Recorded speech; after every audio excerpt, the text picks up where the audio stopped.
I'm Pitmaster Matt Abdoo, and I'm about to try 39 burgers, each with a different meat. I've got your classic meats, some less conventional ones, and others even I have never tried before. This is completely outside of what I thought the Kangaroo would actually taste like. Which work, which don't, and what's the best meat to make burgers with? Let's find out. Short rib. It's got a nice char on the outside of it. It's probably gonna be a little bit fatty, a little bit luscious. You can see how juicy that burger is.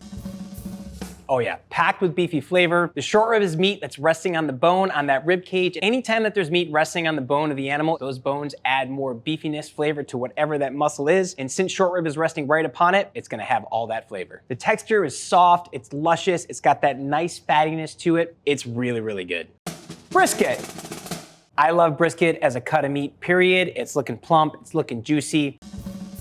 This is a great burger. I think I have grease dripping down my chin. The taste of this brisket isn't as beefy or as luscious as the short rib was, but it still has a ton of great flavor going on and a good fat content to it as well. The brisket is part of the chest of the cow and it's used a lot. And generally speaking, most of the muscles that are used a lot on the animal tend to have more flavor, but as a downside, they can be tougher. So what do? Either low and slow cooking methods to them, or you can grind them up to make really great burger meat. It's got great flavor, it's got great texture, it's super juicy. Overall brisket, winner. Chuck. Right out of the gates, I can see that this burger is nice and juicy. This is an 80-20 blend, 80% lean, 20% fat. It's nice and soft, it's tender, while still having a lot of flavor to it. I would say 80-20 is probably the perfect ratio for most burgers being cooked in this method because it lends itself to being really, really juicy. When you start getting less than 20% fat, burgers can tend to dry out. If you're looking to do something a little healthier and back out some of the fat, by all means you can, but the less fat you have, the drier the burger is gonna be. So this burger is chuck with a 90-10 ratio. So you can really just look at that burger and see that it's not as juicy as the 80-20. That's because it has that 10% less fat ratio to it. I would recommend using a 90-10 ratio if you're being health conscious, but you still want to have a hamburger. But if you're looking to splurge and have a burger, I would stay within that 80-20 ratio. Sirloin. It's kind of got like that roasty, steaky smell to it, which would make a lot of sense since typically sirloin is a cut of meat that would be used for steak. It's got great flavor, but what's missing in the sirloin is that fat. It's not as juicy, and missing that fat's also kind of giving the ground meat a little bit of sort of like a grainy texture to it. Most cattle in America are finished with corn, which means the last part of their diet, they're fed a lot of grains, they're fed a lot of corn. That corn finish is what really gives that cattle the ability to put on weight, to increase the marbling score within that meat itself, develop that sort of sweet, beefy flavor within it, which ends up grinding to be fattier and juicier. This isn't my favorite. It's a little too dry and it lacks that texture for me. Hanger steak. Hanger steak hangs from below the diaphragm of the cattle. There's only actually one of them on each animal, so it's very sought after, and it's considered the butcher's cut, where the butchers would save them for themselves. Really great flavor. It almost has like a little bit, sort of like a gaminess to it, which is kind of surprising me a little. It's got a pretty good juice content into it. It's not dry, it's soft, it's luscious. Hanger steak is making a really great burger, although for the price point of what you're probably gonna pay for hanger steak to be ground up into hamburger meat, I'd probably stick with something more short rib brisket or chuck, because you might get better bang for your buck. Japanese Wagyu. Wagyu is literally the Japanese word for cattle. Wagyu cattle are fed luxurious foods like the byproducts from making things like sake, beer, and whiskey. They're also fed much later on into their lifespan so they can develop that really crazy, great marbling and fatty flavor and texture to their meat. Japanese Wagyu typically don't graze as much because there's not as much land as there is for American cattle, and as a result, they create this really fatty, marbling texture to the meat. Looking at this burger, I'm already a little sad. This is A5 Japanese Wagyu. It's the highest grading of Japanese beef that there is, and you can already see it's really kind of shrank quite a bit. It also kind of saddens me to take this luxurious, top of the line, best there is in the planet meat, grind it up and cook it down into a hamburger meat because it's really not how it's intended to be consumed. You can really just see in it, it's just chunks of fat. There's no texture to it. It just looks grizzly almost. I'm sorry, Japanese Wagyu.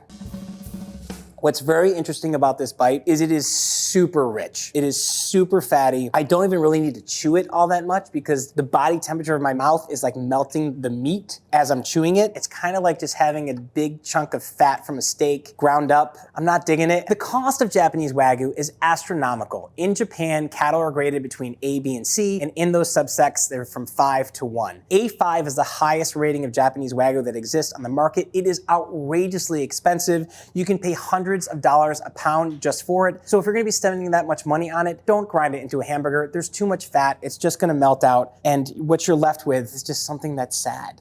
Kobe beef.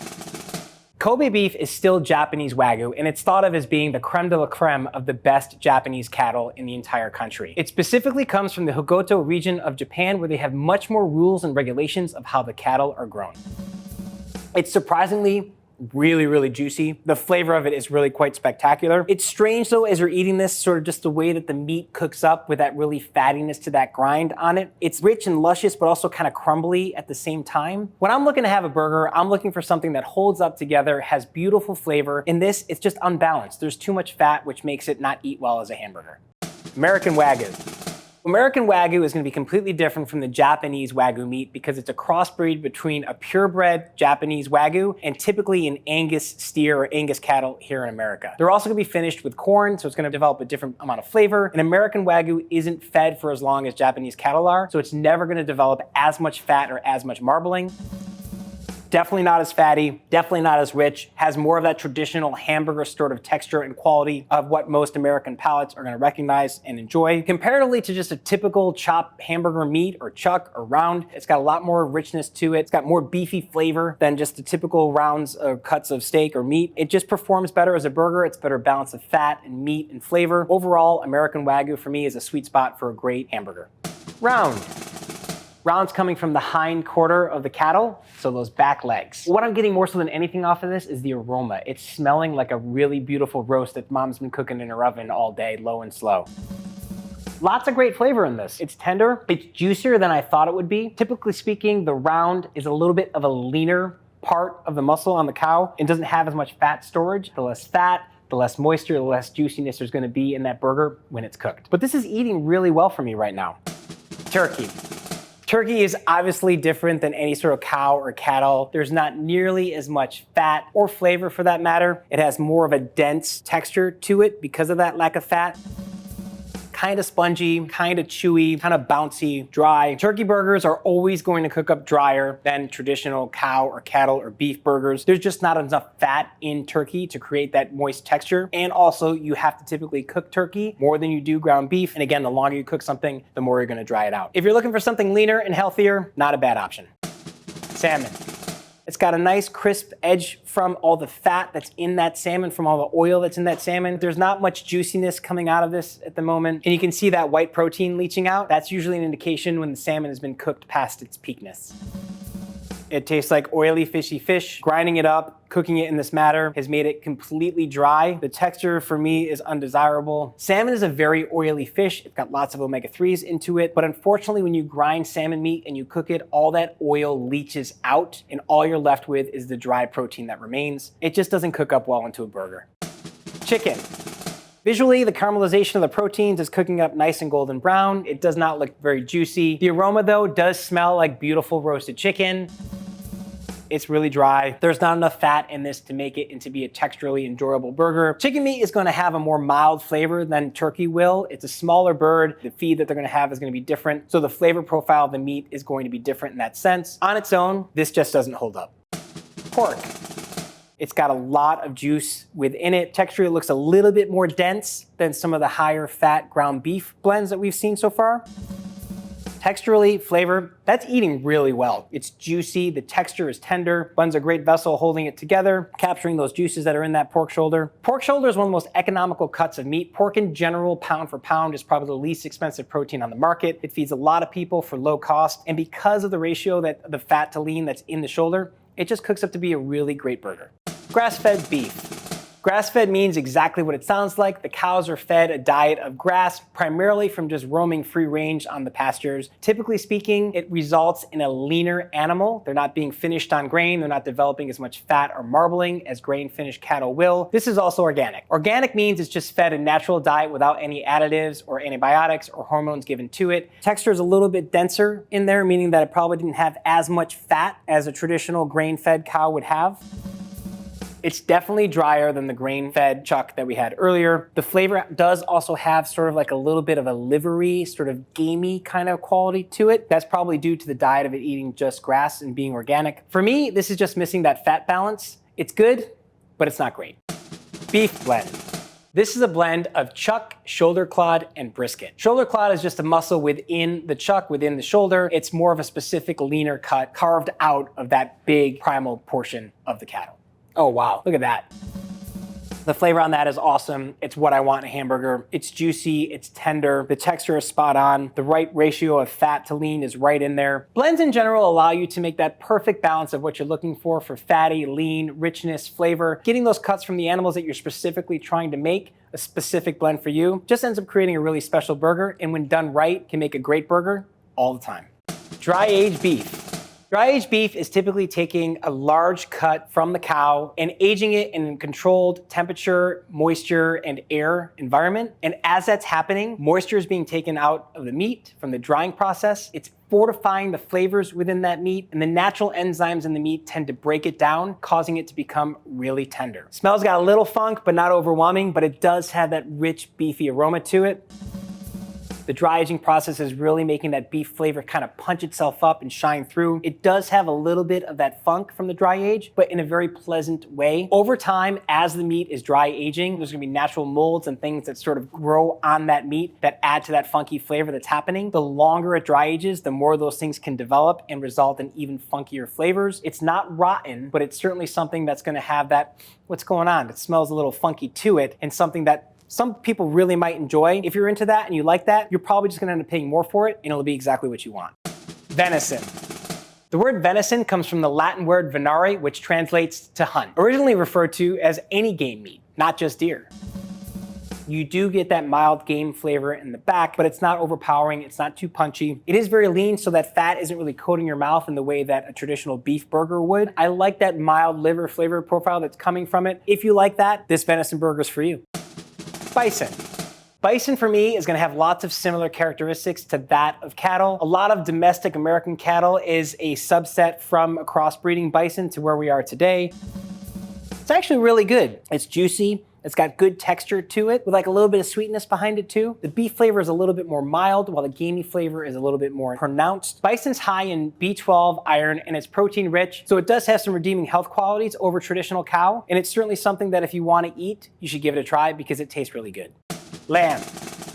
Lamb is one of the most popular meats worldwide. However, the average American eats less than 1 pound of lamb per year compared to 57 pounds of beef. I'm half Lebanese, so I grew up eating this. I mean, this is looking pretty juicy to me already. This lamb right now has a really great fat content in it. It's got a nice mouthfeel. It's coating my mouth really well. The texture of it is nice and tender. Lamb definitely has a more punchier flavor than beef, and it's just a bit more pronounced. Elk. Oh wow, totally different flavor profile than what I was expecting it to have. It's very tender, like super tender. It is a little dry, there's not a lot of fat in it, but it has something I can only explain as sort of like a mild, gamey, sort of fall flavor profile to it, but super tender. Like the meat, it's like melting in your mouth, it's so tender. Definitely different, but enjoyably different.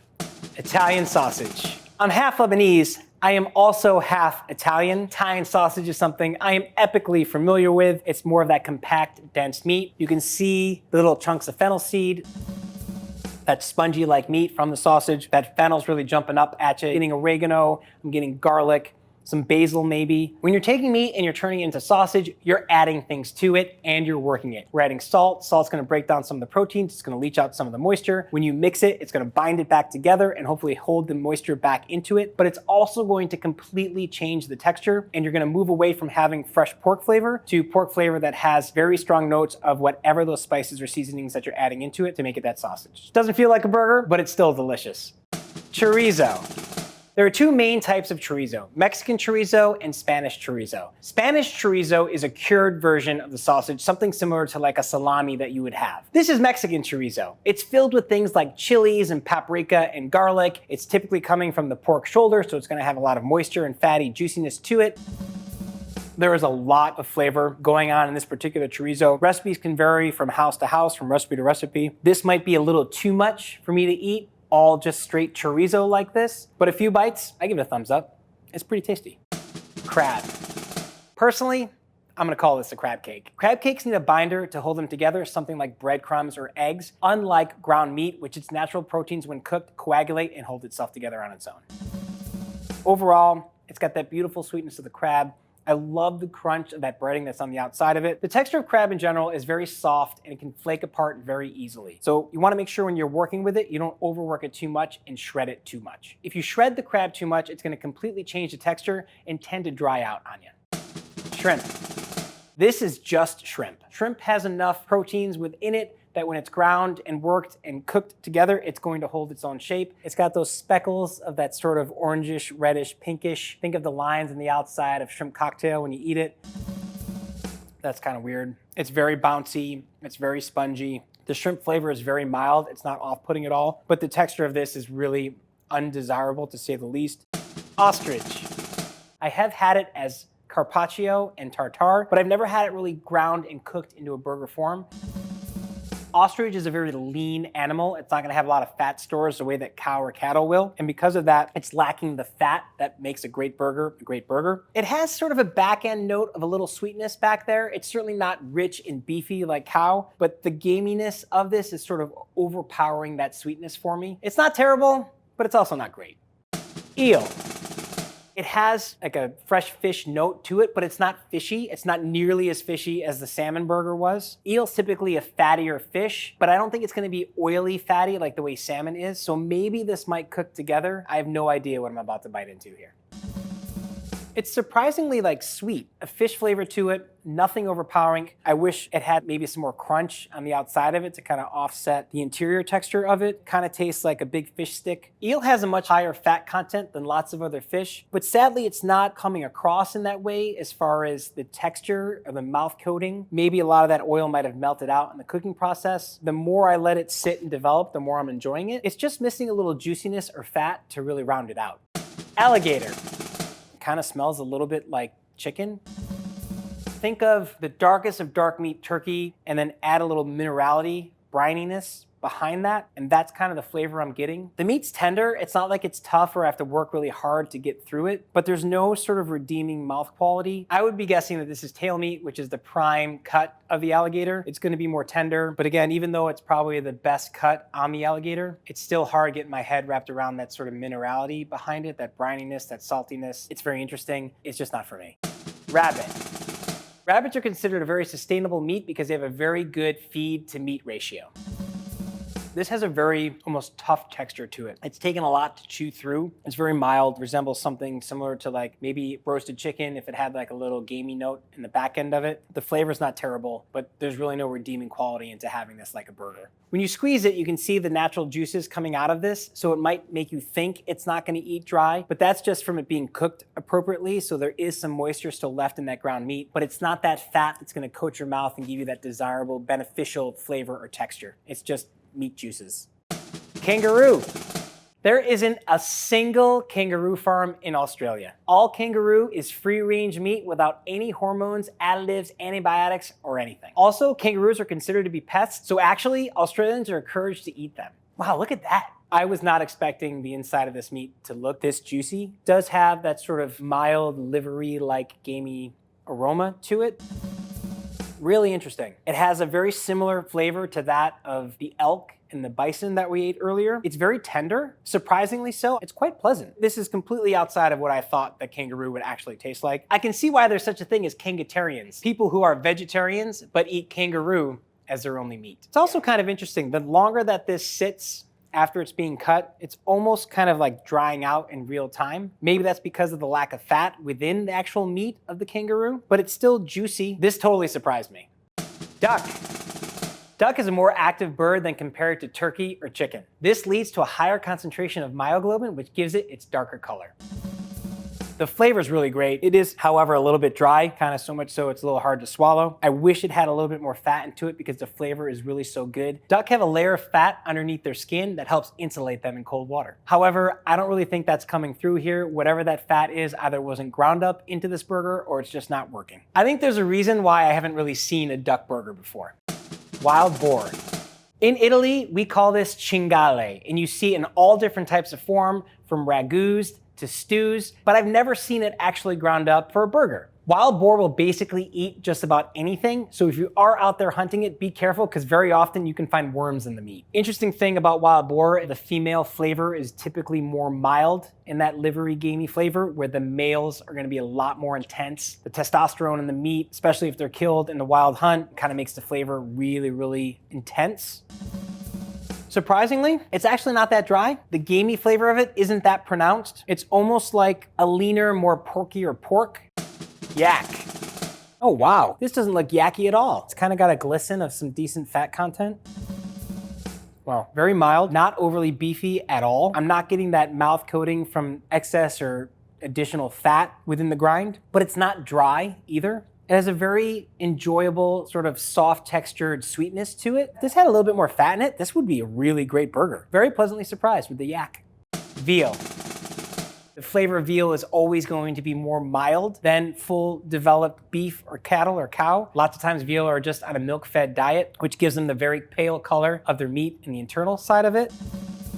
Oh yeah, super tender, beautiful, subtle, mild beef flavor. You can definitely see why it would be a concern to cook it past medium because it's definitely gonna start to dry out on you. There's just never gonna be enough fat in there to really take it past that doneness. Downside is it doesn't have as much beefy flavor. If you think back to dry age, why did we dry age the meat? It was to evaporate some of the moisture and intensify and punch up that beefy flavor. Veal is kind of the opposite of that. It's much more mild and much more mellow. It's really good. Beyond Beef. Beyond Beef is an incredible creation that's come about in the last decade or so that mimics meat flavor and texture through plant-based proteins. There's a lot less emissions, there's a lot less water needed to create it, and overall it's much better for our environment, a lot less saturated fats, and it looks and tastes like beef.